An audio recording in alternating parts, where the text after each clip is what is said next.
Hello, everybody, and welcome to Totally Dacob. Today, I will be reviewing ABBA's Voyage album. Now, I got the little music tape. So, the music tape came with a download code. This is a collectible. It's a limited edition music. Who buys music tapes anymore? Well, it's ABBA. I'm going to get a music cassette. I love it so much. So, look at this beautiful, gorgeous little music tape, which is still sealed. I'm still contemplating whether or not to open it. It brings back so many fond memories. ABBA Voyage, 40 years in the making. Well, no, the album wasn't 40 years in the making, but the fans were waiting for 40 years, hoping for a reunion. And ABBA are very careful to say this was not a reunion. They have never officially split up. It's just that they stopped making records as a as wait, how'd you call it? A trio is for three, and a four-o, a quadruplet, as a quadruo, maybe. So anyway, 40 years after the last album, we get Voyage. And boy, oh boy. Whew, let's get to it. First, subscribe to my channel if you haven't already, and thumb up this video if you're liking the content thus far. I live stream every Saturday on my main channel, superdacob, where I chat with my wonderful co-conspirators. Everybody's welcome to join the chats every Saturday. Let me blend in the live chats. And we are talking about ABBA, you guys, today. So I'm so happy to have you all wonderful people in the chats.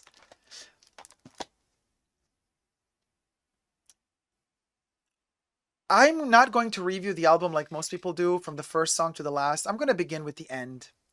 And just to let you understand the depth of this album, I began my live stream today already talking about this, but I'm going to reread to you the text of Ode to Freedom. Please listen to these words, the lyric, because, you know, Agneta, Agneta, Agneta. I love that. Agneta and Annefrid, they have very heavy Swedish accents. So if you're listening to them whispering certain words in English, you might not understand what they're saying while they're singing. So that's why we're going to read the lyrics. And just to understand the depth of this album, you guys, we're going to read Ode to Freedom. If I ever write my ode to freedom, it will be in prose that chimes with me. It would be a simple ode to freedom, not pretentious, but with dignity. I would like to think that freedom is more than just a word. In a grand and lofty language, odes to freedom often go unheard. If I ever wrote my ode to freedom, being privileged and spoiled for choice, then I fear that you would be suspicious of the cause to which I'd lend my voice. It's elusive and it's hard to hold. It's a fleeting thing. That's why there is no ode to freedom truly worth remembering. I wish that someone would write an ode to freedom that we all could sing. This broke my heart. I could cry just reading this, but like listening to the song, I broke in tears and I could not stop freaking crying. And I'm going to tell you why. We've heard the Imagine All the People songs. We've heard the what was the big hit in the 80s when all of the famous singers came together? We've heard the Michael Jackson, you know, save the world, make it a better place for you and for me and the entire human race. And here you have, finally, the first honest song about freedom, stating very clearly who's singing here. Somebody privileged, first world country, and they say it so honestly. It's so raw. They say, if I ever wrote my ode to freedom, being privileged and spoiled for choice, meaning I am spoiled. I have everything in my life. I'm not going to write an ode to freedom because I fear you will be suspicious of my true intentions. So I'm not the one who should be writing an ode to freedom. That's what they're saying in this text. And they're also pointing out that freedom and the values that we fight for, they shift and change. Sacrificing your life for the greater cause today might mean you made a mistake 5 years from now because the morals are going to change. And so they say at the end, I wish that someone would write an ode to freedom that we all could sing, that would unify all our needs, that would unify all our understanding of what freedom means. You guys, this is pop. This is where it's at, because you're not going to hear this anywhere else. There's nobody else out there writing such honest lyrics. And I mean, play the song, listen to it. It sounds like a hum that's fading out, delicate. It is so sad and yet so full of hope. Because, why is it full of hope? Because it's self-aware. It is aware.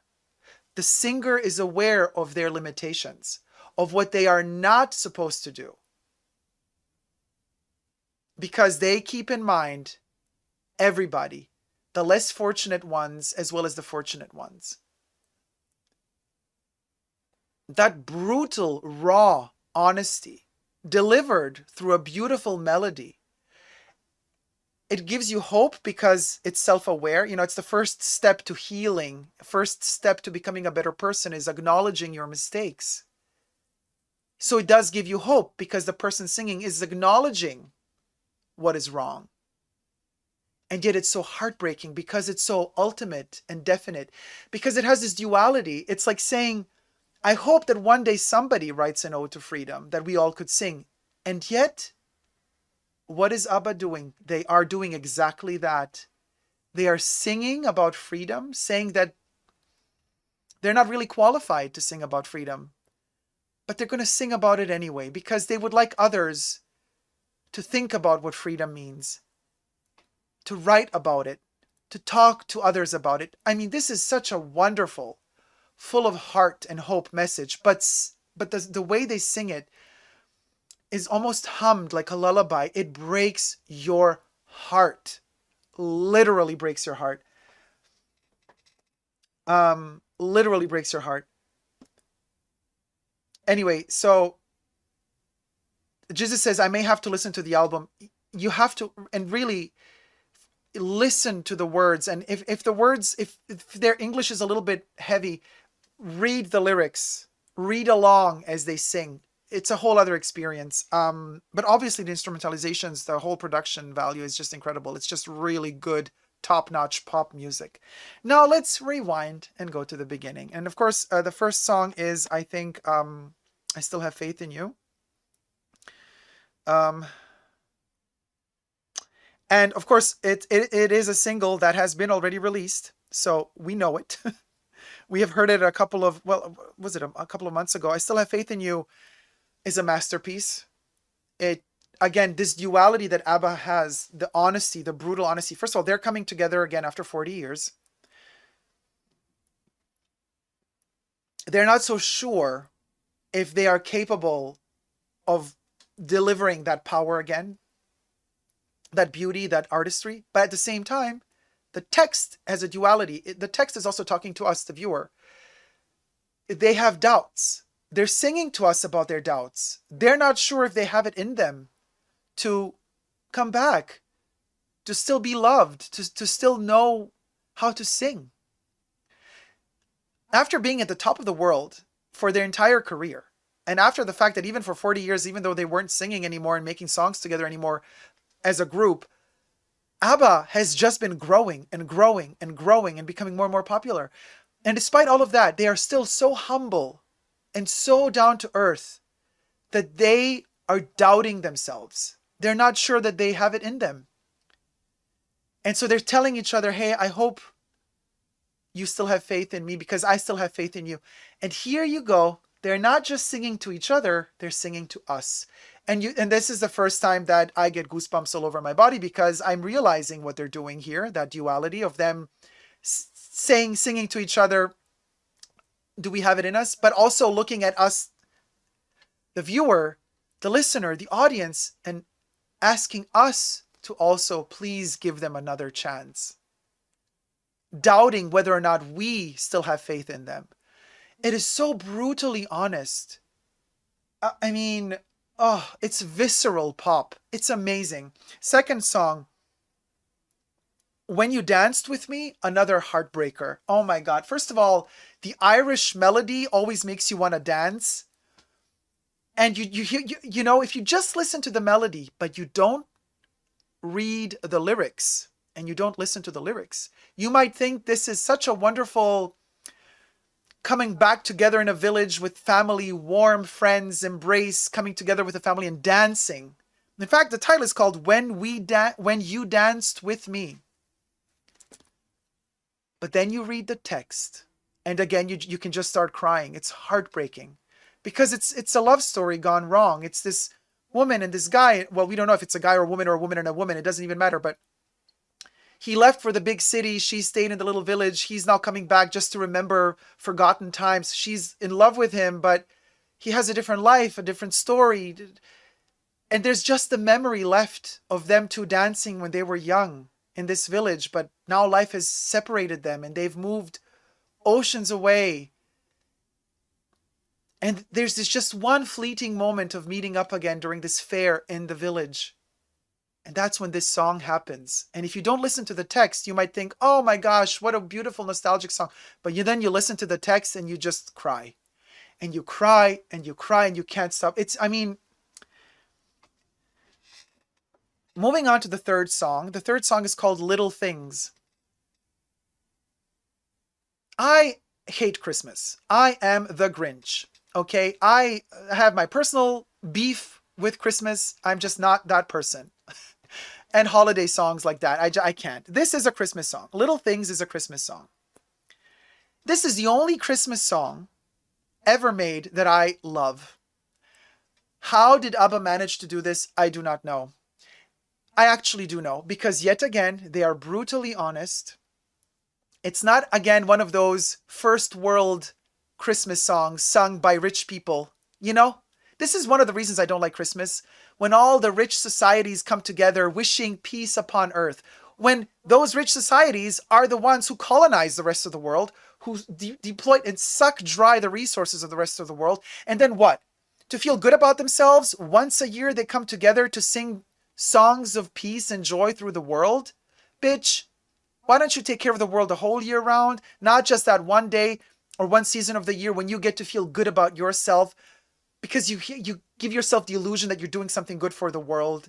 Peace on the... This is why I don't like Christmas. The fakery of it all. And yet ABBA turned it around into something so humble, so modest. The little things in life. Not the grand gestures of, let's have peace in the world. None of that in this song. This song is about just the joy that the kids have on Christmas morning when they get to sleep half an hour longer in bed and cuddle with their parents just a little bit longer. Finding little tiny gifts in the stockings.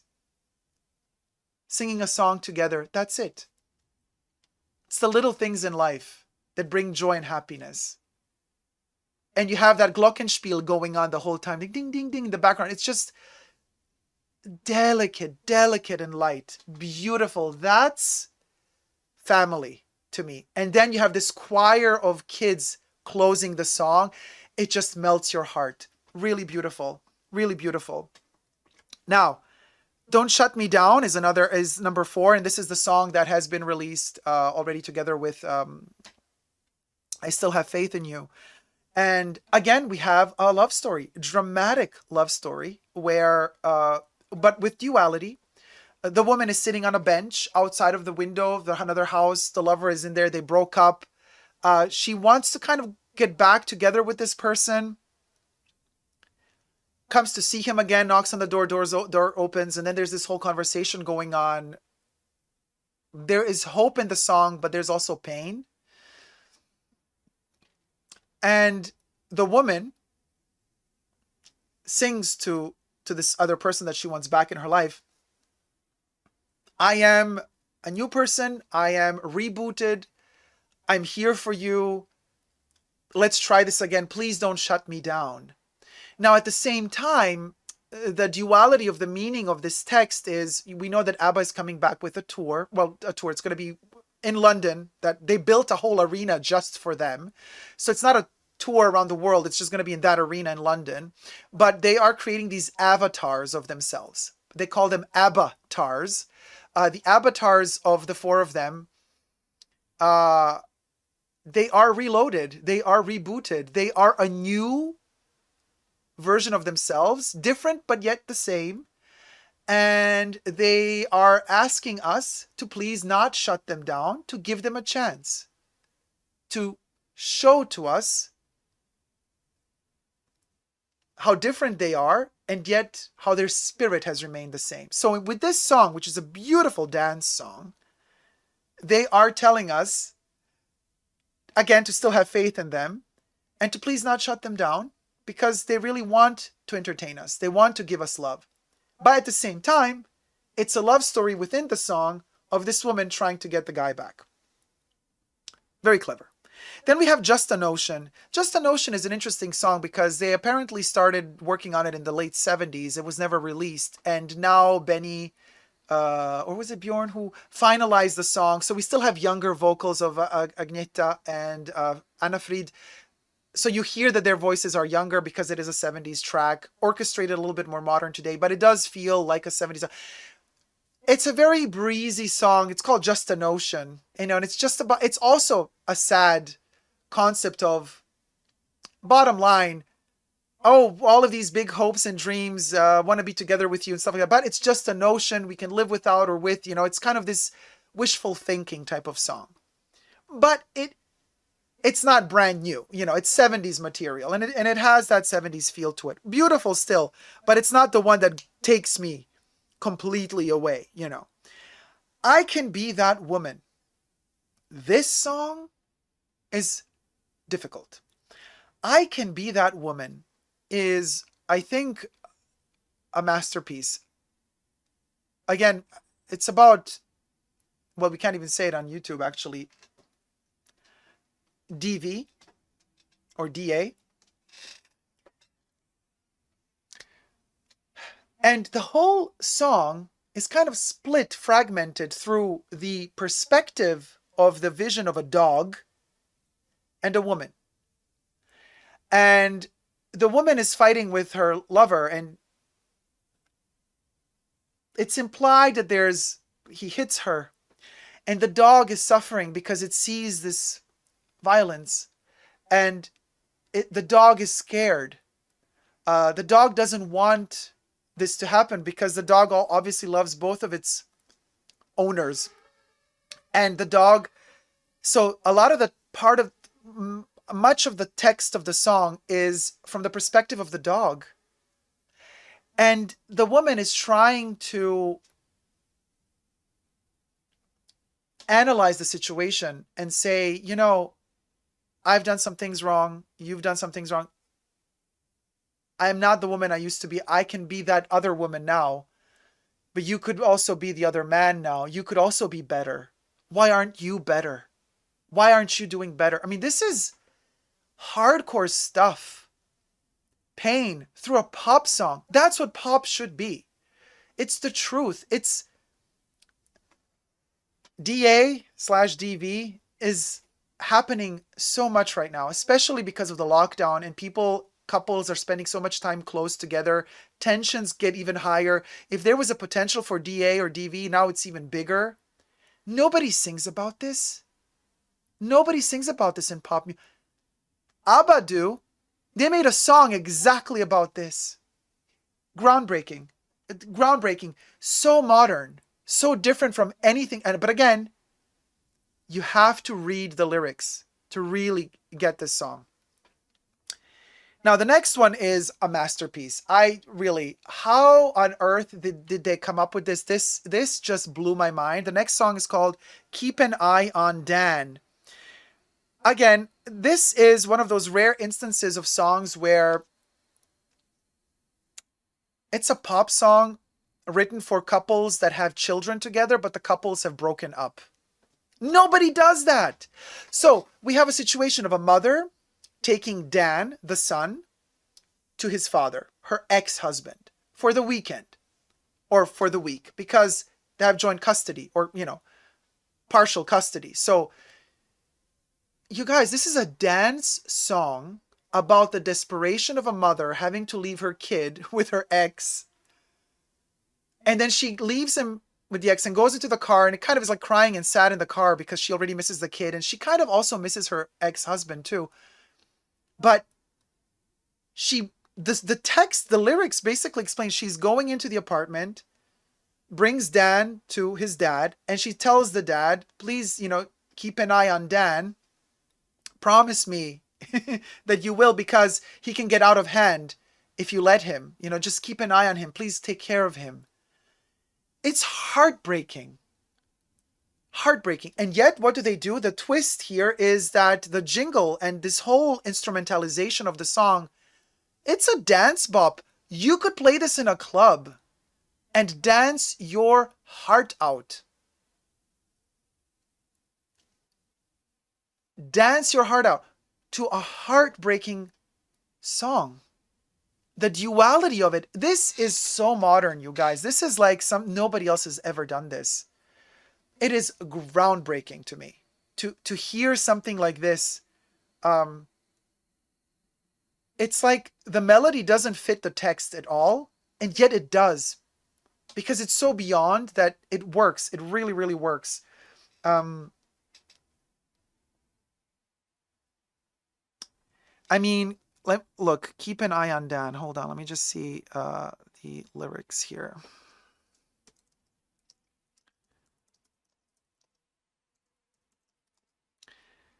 I know that this shouldn't be a traumatic event, but it is, and I feel so bad. My little boy looks so happy. He throws me his "Go, Mommy" kiss, and he loves his dad, and I loved him too. Maybe I still do, but it's over.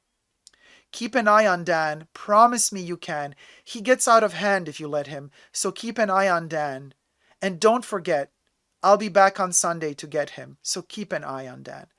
Certain that I'm out of sight, I pull over and turn off the car. And I bang the wheel. I can't believe that I've actually held it together this far, seeing how I feel. But I said goodbye, and I did not cry, though my heart ached. I get goosebumps. I want to cry now. And yet this is all, the instrumentalization is dance, be happy.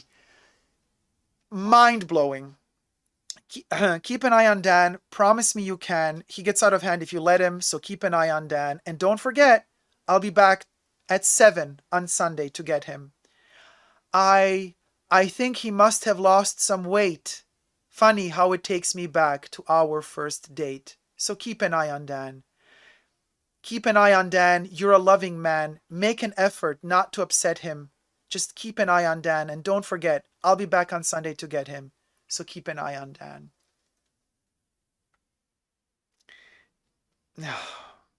And, we can't do, for copyright reasons, the music here, but just listen to that song. I mean, all of these tracks are on ABBA's YouTube channel, so you can listen to them for free. Okay, the next song, if you don't cry your soul out for the next song, you don't have a soul. Honestly. But you have to understand the lyrics. If you just listen to the song, you might not get it because, again, of the accent. But Bumblebee. Anne Fried is singing this one.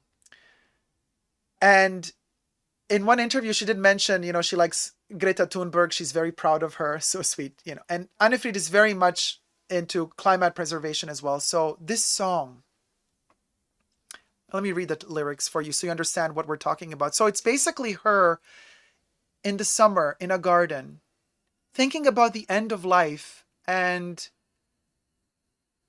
she starts looking at a bumblebee. And she analyzes the bumblebee. And listen to this, you guys. This is so, oh my God. And the instrumentalization of this song is almost like a military march in a humming way. The flight of the bumblebee, not like we know it from the classic version of the flight of the bumblebee. This is a lullaby. Listen to the text. He likes the lilacs in my garden. I love to watch him fly. He's just a tiny, fuzzy ball, and I wonder how he can fly at all. A world without him I dread to think what that would be. And I imagine my distress, it would be a new kind of loneliness. But for now, I'm in my garden, watching clouds sail with the breeze, feeling carefree as I listen to the hum of bumblebees. It's quite absurd this summer morning to think we could be trapped inside a world where all is changing too fast for bumblebees to adapt. From thyme to bluebell, from hyacinth to lily rose, oh, how I do adore the sight of his rather clumsy, erratic flight. And for now, I'm in my garden watching clouds sail with the breeze, feeling carefree as I listen to the hum of bumblebees. Yes, for now, I'm in my garden watching clouds sail with the breeze, feeling sad for those who'd never hear the hum of bumblebees. Oh yes, for now I'm in my garden watching clouds sail with the breeze, feeling sad for those who'd never hear the hum of bumblebees. She's forecasting the extinction of bumblebees and of bees.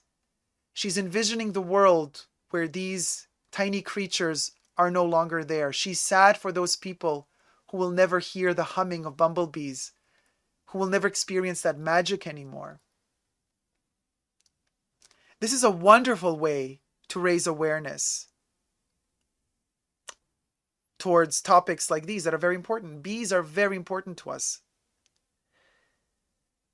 Then we got No Doubt About It, which again is a dance song, a dance track, but also very, very, very painful. Let me read you the text of that one.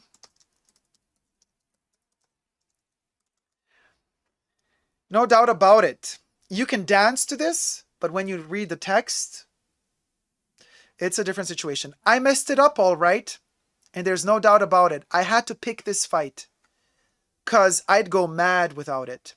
Bending like a willow when a storm is brewing. Oh yeah, that's you. But hey, I take the rap.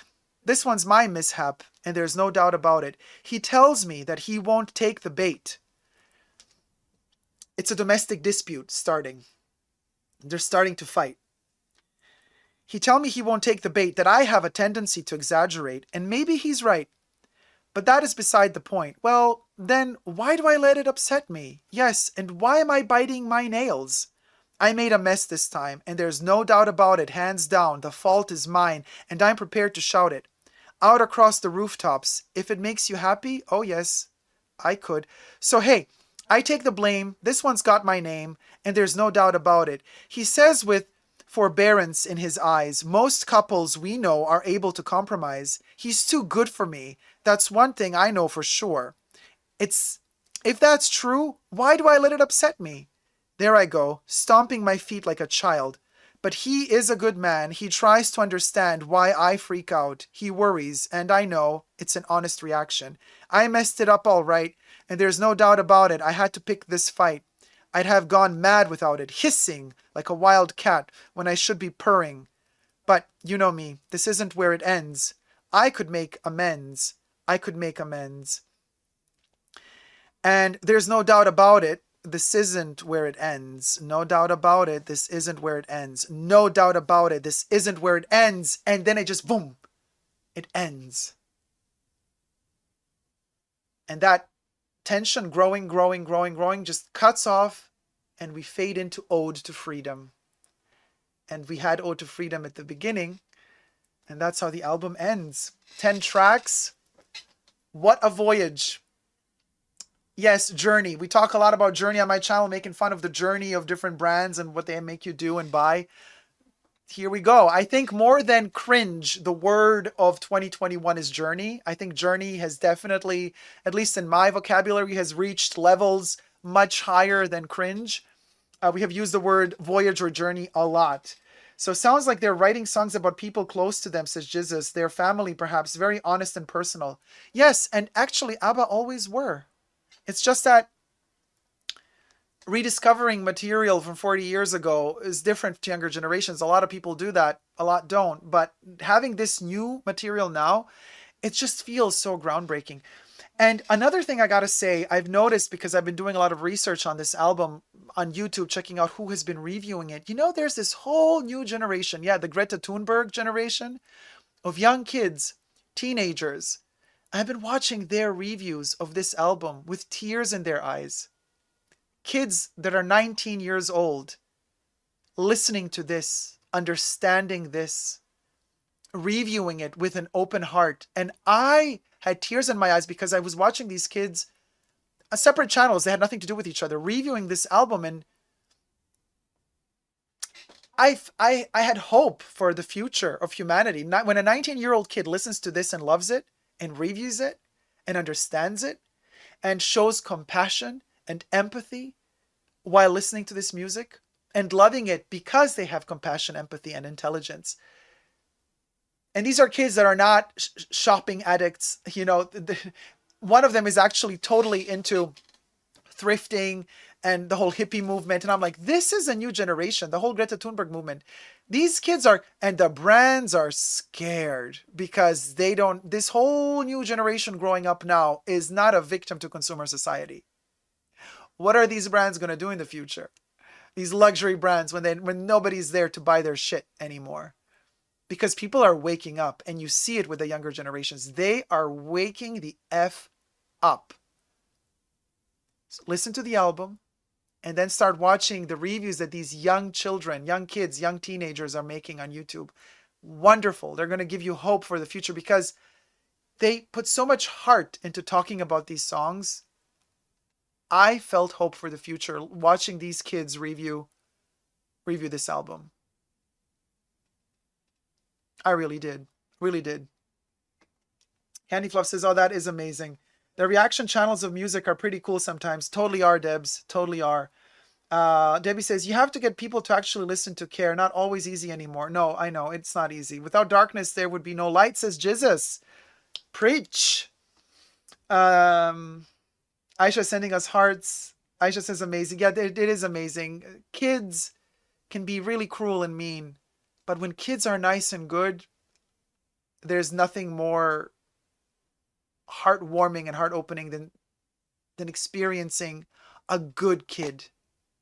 You know, that's all you need for the future, really. That's all the hope you need.